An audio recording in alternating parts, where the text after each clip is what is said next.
Très heureux d'être ensemble sous le regard du Seigneur ce matin et en effet de pouvoir louer le Seigneur ensemble. Quelle bénédiction, quelle grâce de pouvoir nous rassembler dans ce lieu, de pouvoir contempler la face de Dieu. Je crois qu'il n'y a pas de mots, il n'y a pas de plus précieux trésor pour nous que de nous tenir devant notre Dieu. La terre a ses trésors, mais nous, notre cœur est avec Dieu. Là où est ton trésor, là aussi sera ton cœur. Nous aimons aussi la parole de Dieu et la partager pour nous, serviteurs de Dieu, un grand honneur, une grande joie, une grande crainte. Parce que nous voulons rester fidèles à ce que Dieu veut dire et à ce que Dieu veut dire à son peuple, sachant que c'est par sa parole que l'Esprit de Dieu travaille. Et ce week-end, on a voulu partager sur des points doctrinaux, mais pas de la doctrine pour la doctrine, pas de la doctrine pour la théologie, mais surtout pour la pratique, sur notre pratique. Hier soir, avec le pasteur Samuel, nous avons vu ce qui concerne la légitimité des cellules, donc les cellules selon la Bible, et je vous renvoie à notre site espoir.re. Dans cette semaine, certainement, vous pourrez revoir c'est ce message et on espère surtout vous voir ce mardi soir à l'occasion des réunions de cellules. Les cellules étant l'expansion de l'Église, dans tous ces sens du terme, ce que nous vivons dans l'Église, nous le vivons dans les cellules. Je parle de la présence de Dieu. La communion fraternelle est quand même vécue d'une meilleure manière dans les cellules à cause de la proximité que nous avons avec les uns et les autres, contrairement à la grande assemblée. Il est impossible que ce matin, nous puissions nous connaître et partager tous et toutes. Il y a trop de monde, mais dans les cellules, cela est possible. On vous y encourage. Et c'est par les cellules que le Seigneur, historiquement, et nous voyons que c'est un ingrédient qui revient souvent dans le Nouveau Testament, c'est par les cellules de maison que le Seigneur a choisi d'étendre son œuvre. Et si certains n'y croient pas, moi j'y crois. Si certains préfèrent le côté un peu méga church où on réunit des milliers de personnes dans un seul lieu.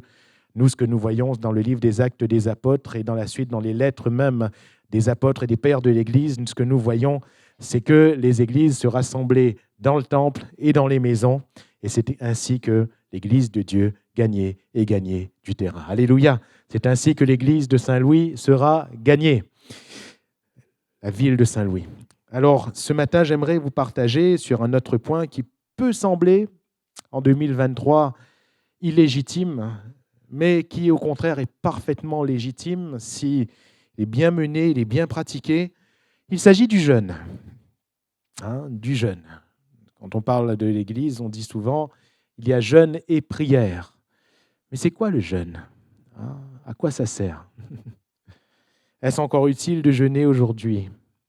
Quelle est la place du jeûne dans la vie du croyant ? Je vais vous inviter à lire un passage en introduction dans Matthieu chapitre 6, versets 16 à 18. Matthieu 6, versets 16 à 18. J'avais à cœur de partager ce thème, mais en même temps, hier soir et encore ce matin, quand je me suis levé, que je me suis tenu devant Dieu, j'ai dit « Seigneur, mais oui, on connaît beaucoup de choses, mais finalement, comment présenter cela ? Comment structurer cela ? Comment faire que les choses nous soient accessibles à vous et à moi ?» Et je me suis dit, Seigneur, je n'y arrive pas.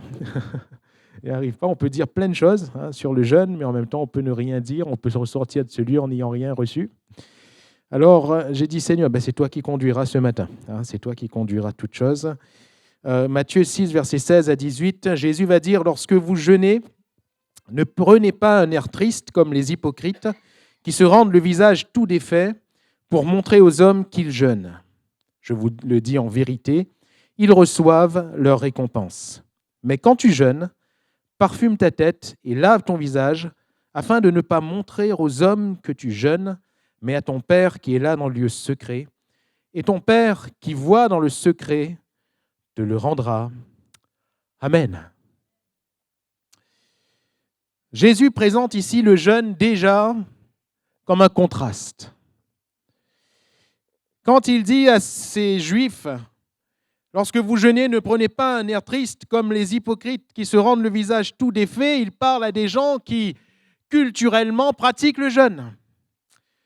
Dans l'Ancien Testament, à un moment donné, on voit même que le terme « célébrer » vient avec « jeûne ». Ils célébrèrent un jeûne. Hein, on célèbre une fête normalement, on célèbre Noël, on célèbre un repas, mais on ne célèbre pas un non-repas, normalement. Hein. Et jeûner, justement, c'est s'abstenir premièrement de nourriture. C'est la culture des Juifs. Ils savent comment jeûner. Ils connaissent le sac et la cendre, pour reprendre ces termes qui sont souvent liés dans l'Ancien Testament. Ils savent comment physiquement et visuellement faire pitié pour montrer qu'on jeûne. Ils savent que pour jeûner, il ne faut pas être joyeux, il faut être triste. Ils savent que pour jeûner, il faut quand même montrer quelque chose. Mais Jésus leur dit, ne montrez rien. Ne montrez rien.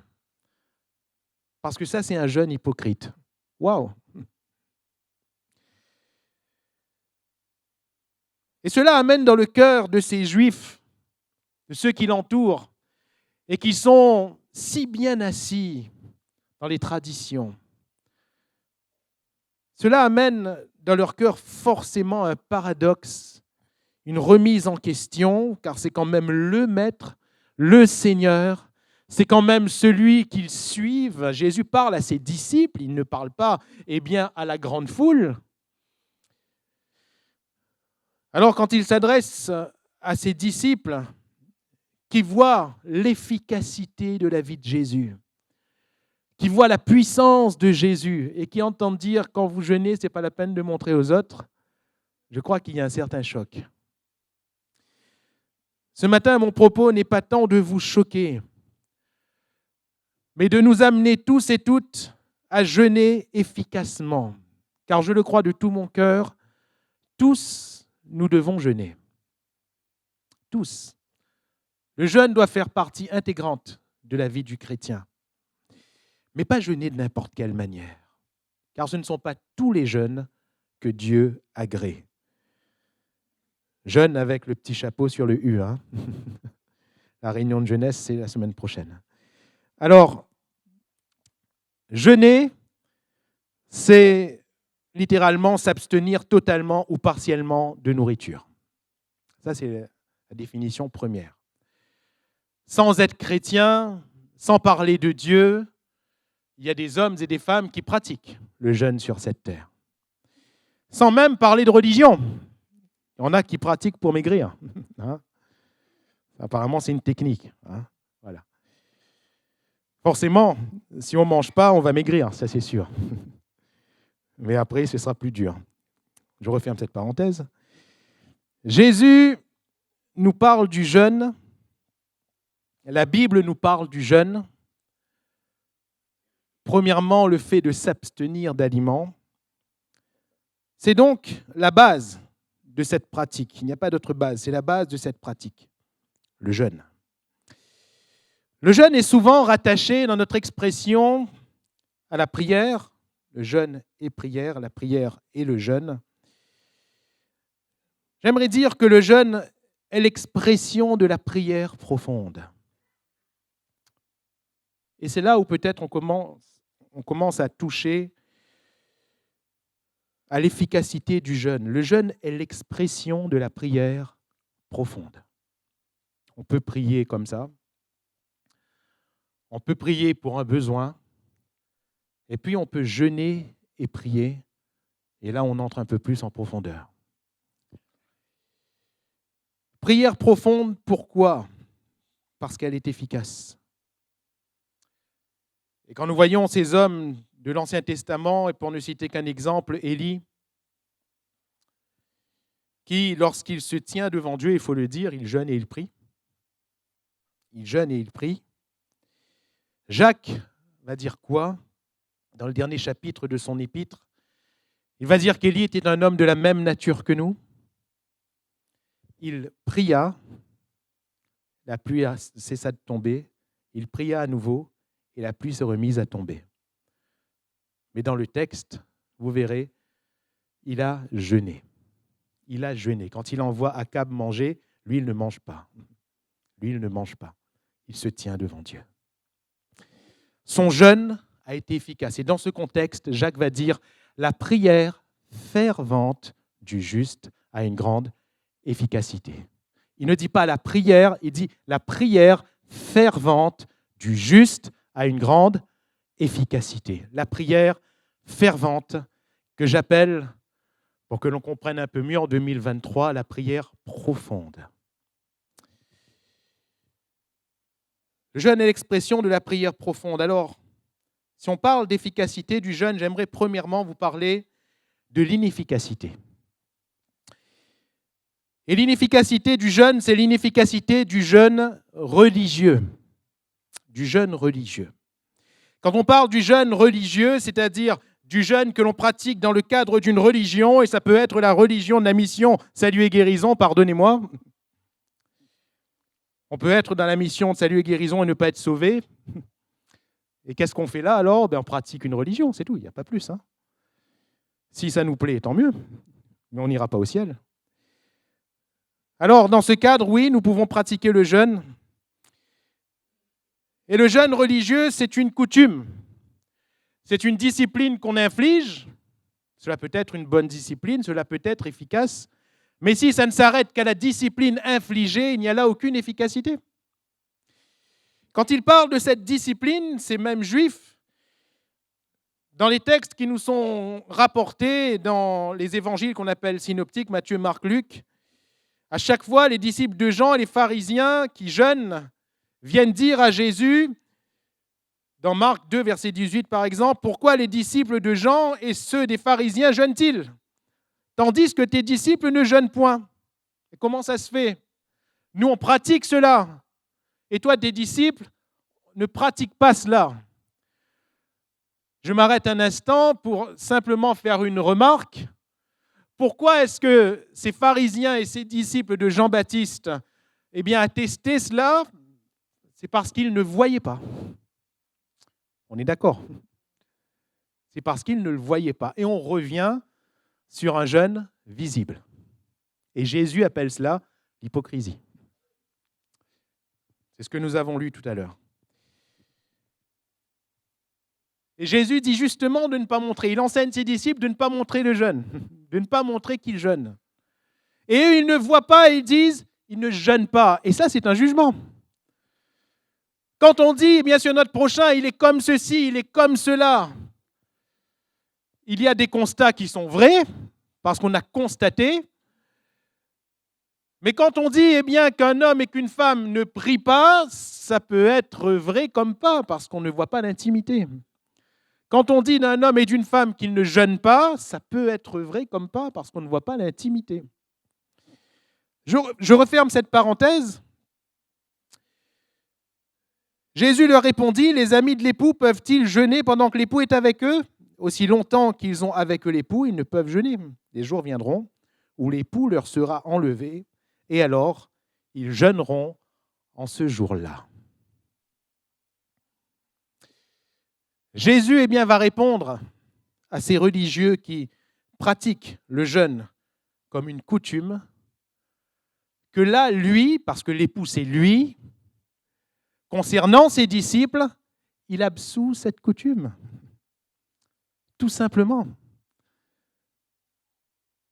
Il dit à ses disciples de ne pas observer le jeûne comme une coutume. Et c'est fort. C'est fort, et je le répète, dans cette nation très religieuse, ancrée dans les traditions, c'est quelque chose de fort. Et Jésus appelle cela l'hypocrisie. L'hypocrisie. Quand l'Évangile est arrivé à l'île de la Réunion et quand les églises se sont ouvertes, oui, on nous a appris le jeûne et la prière, les réunions de jeûne et de prière, de telle sorte que chaque chrétien, de cœur, et je dis bien de cœur, parce qu'il n'y avait rien de mal, de cœur, a voulu suivre cette discipline du jeûne. Un dimanche par mois, il y avait ce jeûne et prière qui était une réunion tout à fait à part. Et ce qui se passait, c'est que plusieurs chrétiens de cette église primitive de l'île de la Réunion se disciplinaient eh bien, au moins un jour par mois, un jour entier, à ne pas manger, s'abstenir de nourriture. Est-ce que c'était mauvais? Absolument pas. Nous en sommes les fruits. Ce n'était pas mauvais.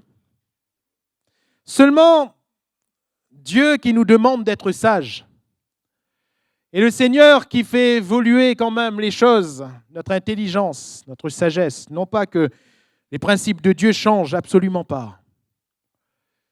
Mais je me souviens quand je venais d'arriver sur Saint-Louis, peut-être que certains s'en rappellent, on a eu un dimanche, le premier dimanche du mois, eh bien, les pompiers ou le SAMU qui étaient venus dans la cour, parce que l'un de nos frères âgés, 80 ans environ, avait observé son jeûne ce jour-là. Et malheureusement, ce frère a fait un malaise. Ce frère a fait un malaise. Et on lui a dit, frère, tu ne peux pas jeûner comme ça seulement par coutume. Tu ne peux pas. Tu vas tomber malade. Et tu vois, là, c'est quand même passé près. Voyez-vous? Et cela nous apprend au moins une chose. Il ne s'agit pas d'observer un jeûne pour observer un jeûne. Il ne s'agit pas de s'abstenir de nourriture pour s'abstenir de nourriture. Mais il s'agit, et je le répète, de l'expression de la prière profonde. L'expression de la prière profonde. Vous vous rappelez dans Luc 18 de ce récit des deux hommes qui étaient au temple pour prier, l'un pharisien, l'autre publicain. Ce pharisien, il était debout. Ce publicain, lui, était la tête baissée. Et ce pharisien disait, je te loue. Et il va énoncer ses œuvres. Et comprenez bien, normalement, quand on loue Dieu pour ce qu'il est. On loue Dieu pour ses œuvres. Ce pharisien, il dit, je te loue, mais il énonce ses œuvres à lui. J'ai envie de dire qu'il est en train de se louer lui-même, finalement. Il est en train de se louer lui-même. Je ne suis pas comme les autres, j'observe ceci, j'observe cela, je jeûne 2 fois par semaine, va-t-il dire. Je jeûne 2 fois par semaine. La Bible nous dit qu'il est ressorti de ce temple sans être justifié. Et ce publicain, qui lui ne jeûne pas, il ne pratique pas ces choses. Est-ce qu'il y avait quelques pratiques, peut-être? Mais en tout cas, il ne dit pas « je jeûne ». Il est ressorti du temple, la Bible nous dit « justifié ». C'est terrible, hein? Imaginez-vous un instant, vous chrétiens, « Seigneur, je jeûne, allez, je mets du temps à part ». Et l'autre camarade, il ne jeûne pas, allez, le Seigneur répond, allez. Seigneur, mais c'est injuste quand même. Dieu est-il injuste? Non. C'est le juste juge. C'est le juste juge. À quoi sert le jeûne? Si quand je jeûne, je ne reçois pas, et celui qui ne jeûne pas, il reçoit. À quoi ça sert? Il faut donc aller plus loin que la simple pratique, frères et sœurs, parce qu'il y a des jeûnes qui sont hypocrites. Jésus parle du jeûne physique, du jeûne visuel, comme étant de l'hypocrisie. Pourquoi de l'hypocrisie? Parce qu'on peut prendre cela comme prétexte, on peut prendre cela comme excuse, on peut prendre cela en disant à Dieu, tu vois, j'ai jeûné. On peut prendre cela pour dire aux chrétiens, vous voyez, je jeûne. Et on peut se cacher derrière. Mais devant Dieu, on ne se cache derrière rien du tout. C'était à un point devenu hypocrite qu'en Israël, à un moment donné, un jeûne, écoutez bien, un jeûne va être organisé en Israël. Un jeûne public va être organisé pour tuer un homme. Et cet homme, c'était Naboth. Jézabel va programmer un jeûne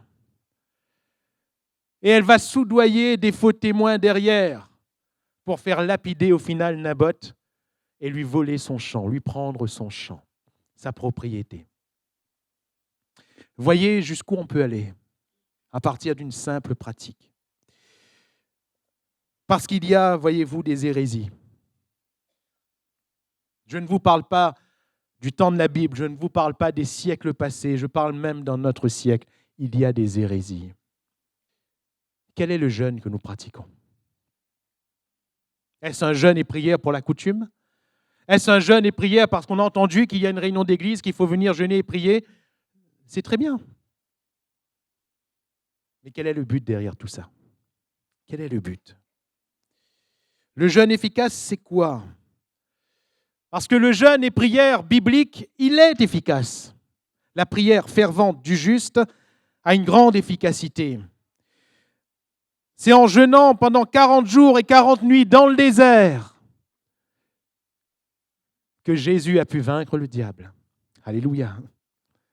Mais la Bible nous dit, on y viendra tout à l'heure, il fut conduit par l'Esprit. Il n'a pas jeûné parce qu'il avait envie de jeûner. Il fut conduit par l'Esprit. Et l'Esprit l'a conduit à jeûner 40 jours et 40 nuits. Dans le détail, ça veut dire quoi?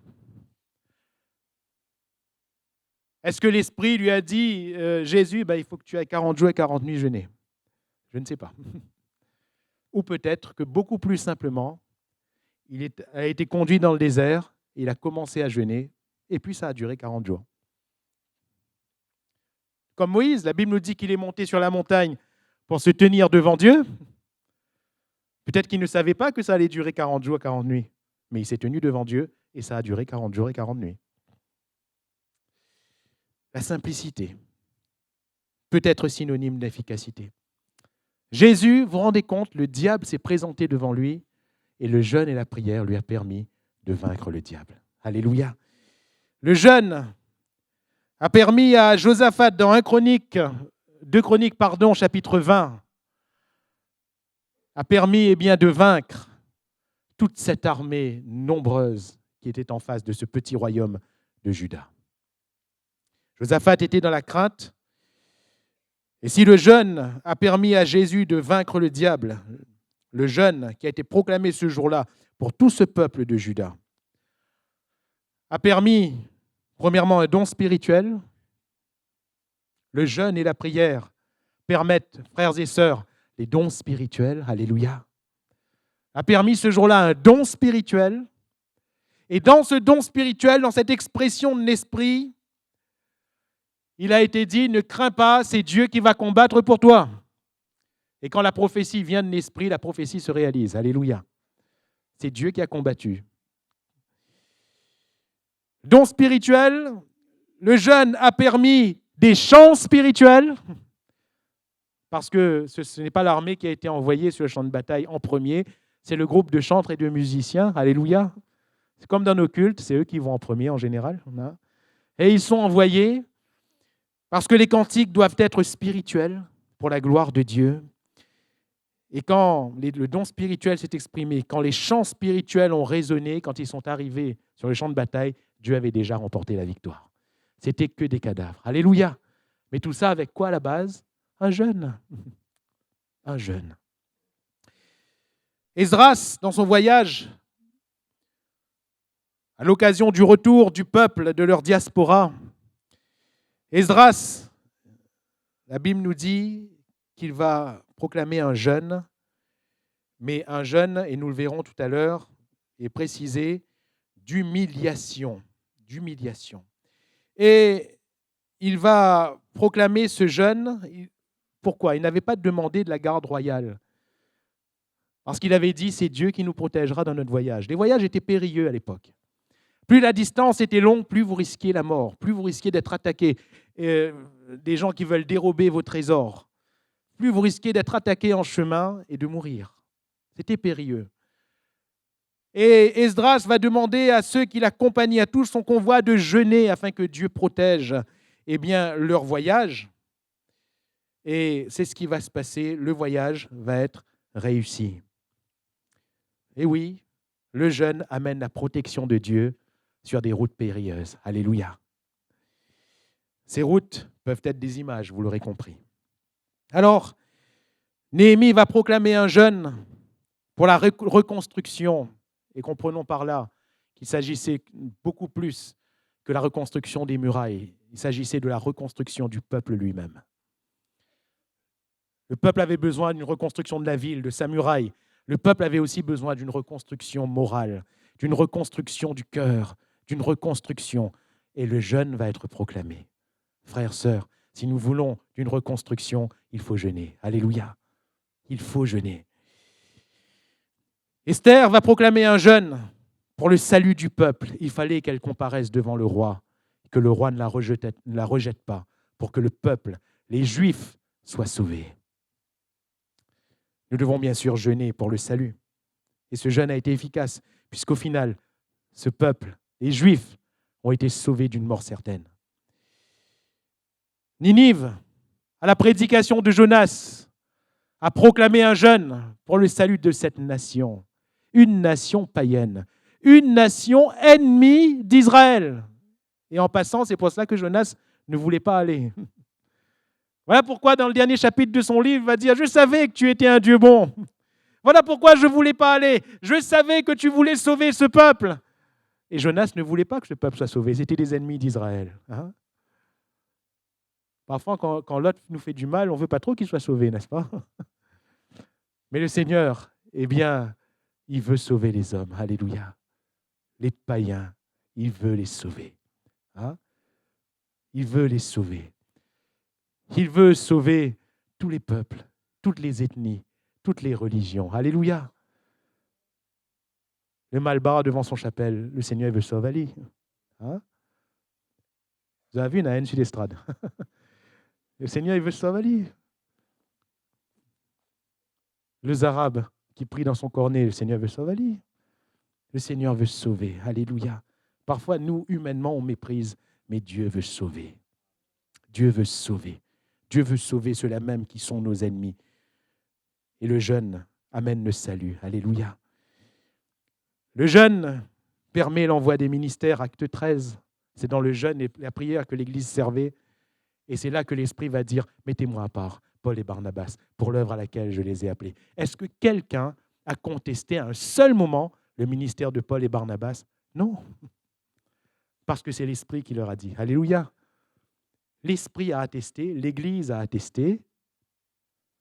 Pourquoi? Parce que l'Église servait dans le jeûne. Dans le jeûne et la prière. Daniel, l'heure avance vite, je vais citer un dernier exemple. Daniel, il va jeûner et prier dans le chapitre 9 de son livre. Et c'est curieux, il ne va pas jeûner parce qu'il était en face d'une difficulté ou d'une épreuve. Lui, il ne va pas jeûner parce qu'il y avait des ennemis. Lui, il ne va pas jeûner parce qu'il avait besoin du salut. Il ne va pas jeûner pour une reconstruction. Lui, il va jeûner parce qu'il a compris par les livres. C'est curieux, n'est-ce pas? Mais il a compris quoi par le livre?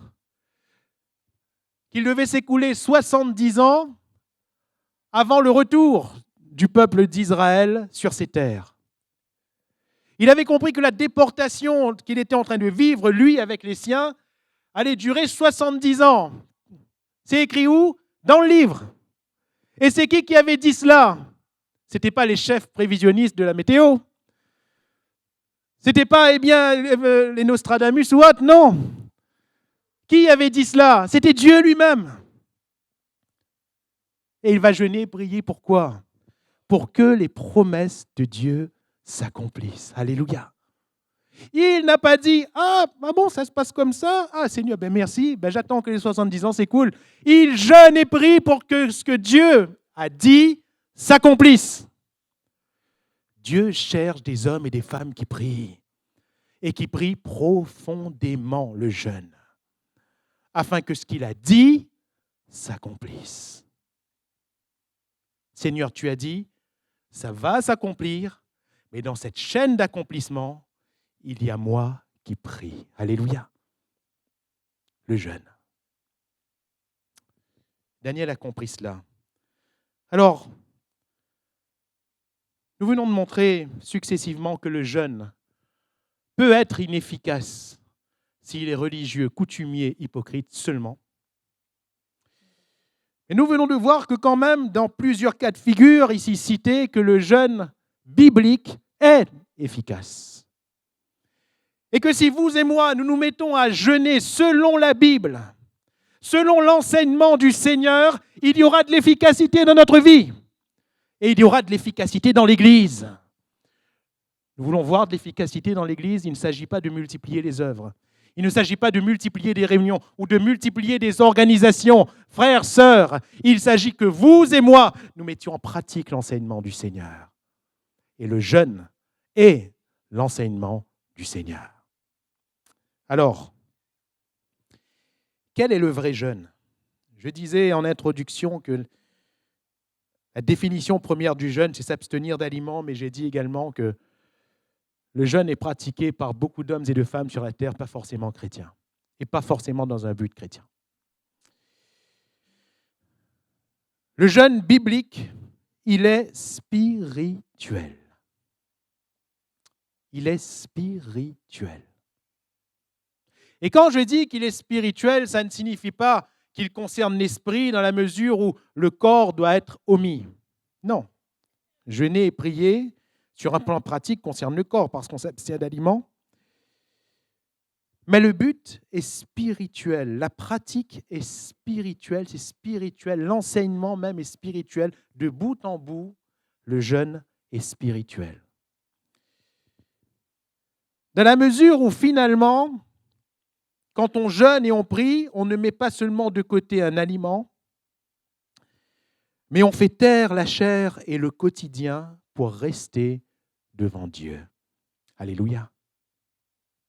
Je répète, on fait taire la chair et le quotidien pour rester devant Dieu.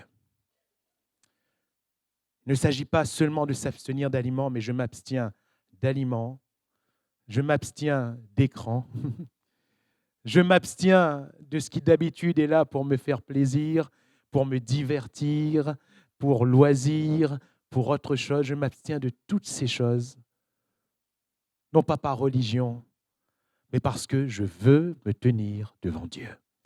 Le véritable jeûne, la prière profonde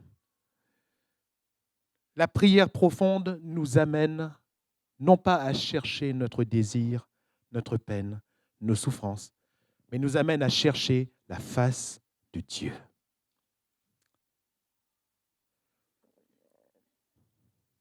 Le véritable enfant de Dieu est celui qui cherche la face de Dieu. Jésus, il nous enseigne, dans Matthieu 6 par exemple, il nous enseigne que prier, c'est dire notre Père. On cherche la face de notre Père. On cherche la présence de notre Père. Quand tu pries, entre dans ta chambre, ferme ta porte. Alléluia. Ton Père qui est là dans le secret te le rendra. Alléluia. Jésus nous montre dans le texte qu'on a lu en introduction que le jeûne est personnel avant d'être collectif.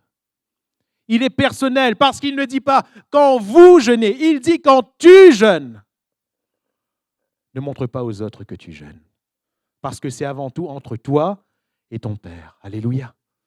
C'est avant tout entre toi et Dieu. Quand tu jeûnes, devant les autres, tu oins ta tête. Sois joyeux. Alléluia. Oins ta tête.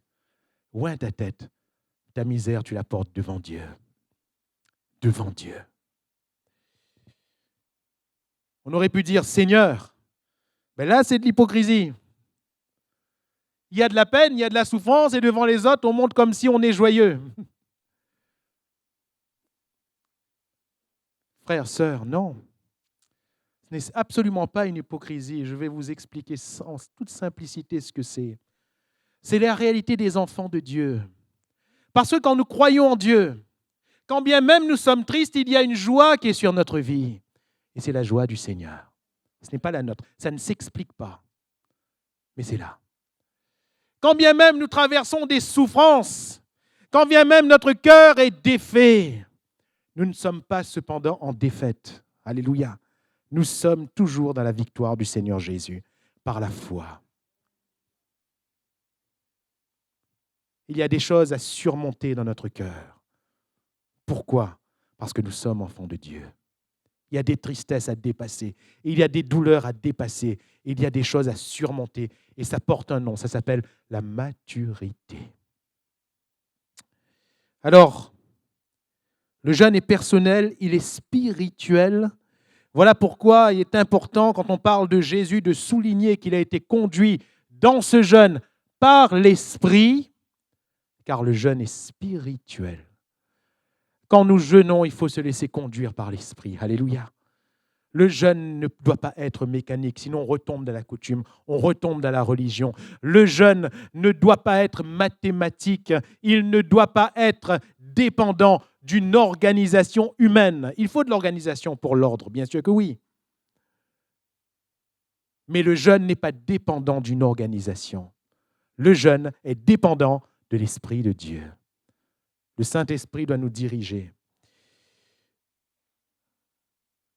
Avant de s'abstenir d'aliments, voilà pourquoi je ne mets pas toute l'importance du jeûne sur ce fait, même si c'est sa définition première. Pourquoi ? J'aimerais contraster les choses parce que pour nous, c'est le plus important. J'aimerais vous dire, frères et sœurs, solennellement, que s'abstenir d'aliments, ce n'est pas le plus important. C'est quoi le plus important ? On peut lire rapidement quelques passages d'Ésaïe 58, vous connaissez bien ce texte.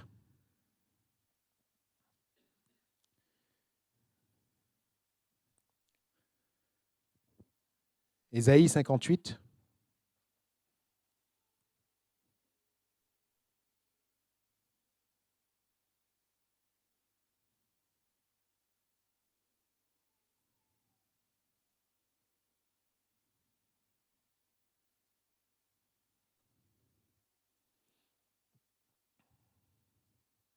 Verset 2.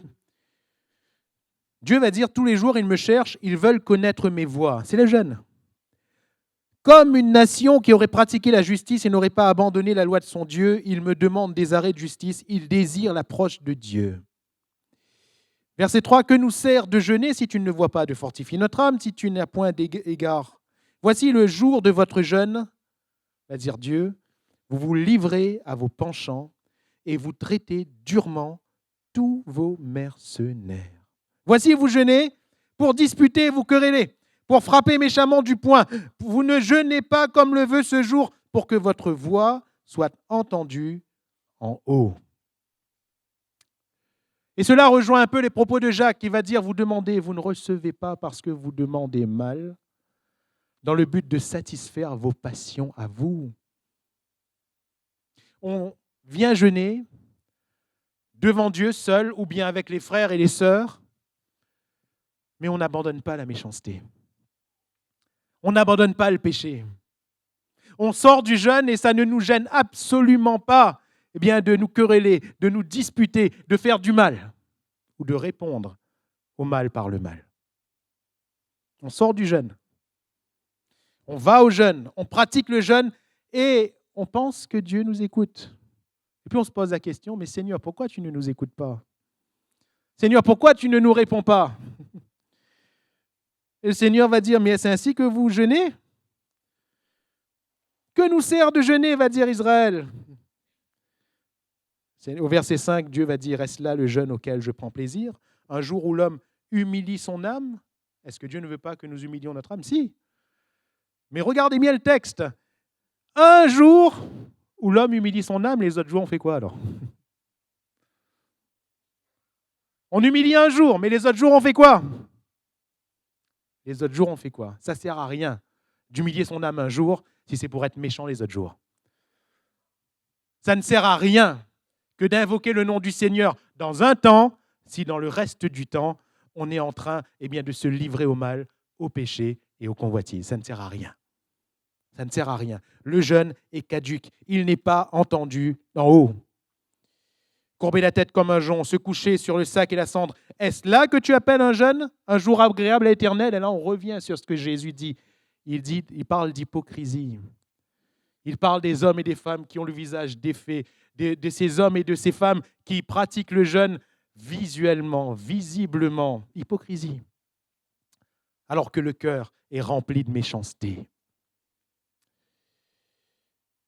Voici le jeûne auquel je prends plaisir. Détache les chaînes de la méchanceté. Dénoue les liens de la servitude. Mes frères, mes sœurs, si nous voulons de l'efficacité, si nous voulons des réponses à notre prière, il faut jeûner, je le crois. Il faut chercher la face de Dieu, je le crois. Mais avant cela, au préalable, il faut ne plus être méchant. Il faut ne plus être esclave. Dénoue les liens de la servitude. Il ne faut plus être lié par des passions. Il ne faut plus être lié par des convoitises. Renvoie libre les opprimés, fais du bien aux autres, et que l'on rompe toute espèce de joug. Partage ton pain avec celui qui a faim. Fais entrer dans ta maison les malheureux sans asile. Si tu vois un homme nu, couvre-le. Ne te détourne pas de ton semblable. Alors la lumière poindra comme l'aurore. Alléluia. Alors ton jeûne sera entendu. Alors, c'est ainsi qu'Esdras parle d'un jeûne d'humiliation. Et je crois que pour jeûner, on a besoin de s'humilier. Enfin, le jeûne doit avoir un but. Quand on jeûne est compris, ce ne doit pas être par habitude. On doit avoir un but précis. Et j'en ai cité tout à l'heure. En conclusion, mes frères et mes sœurs, soyons un peuple qui prie, mais soyons aussi un peuple qui jeûne. Soyons un peuple qui chante le Seigneur, qui loue son Dieu et qui l'adore, mais soyons aussi un peuple qui prend le temps de chercher la face de Dieu. Parfois, il faut apprendre à se taire. Parfois, il faut apprendre à être en silence. Parfois, on pense que, à tort, que le silence, c'est mauvais devant Dieu. Non, non. J'aimerais dire qu'au contraire, dans les temps où nous sommes, où on a la parole tellement facile, il est bon de faire silence devant Dieu. Et il est bon de laisser Dieu parler à nos cœurs. C'est le but du jeûne. C'est le but même du jeûne. Chercher la face de Dieu. Et il y a des causes. Regardez à nos familles, on a besoin de jeûner. Regardez à notre ville, on a besoin de jeûner.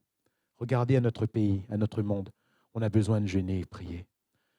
Regardez à l'Église, à ce que Dieu est en train de construire. On a besoin de jeûner, prier et chercher la face de Dieu. Frères, sœurs, le Seigneur veut que son peuple se rassemble, que son peuple s'unisse dans le jeûne et dans la prière. Alléluia. Et nous verrons de grandes choses. Voulons-nous bénir le Seigneur quelques instants.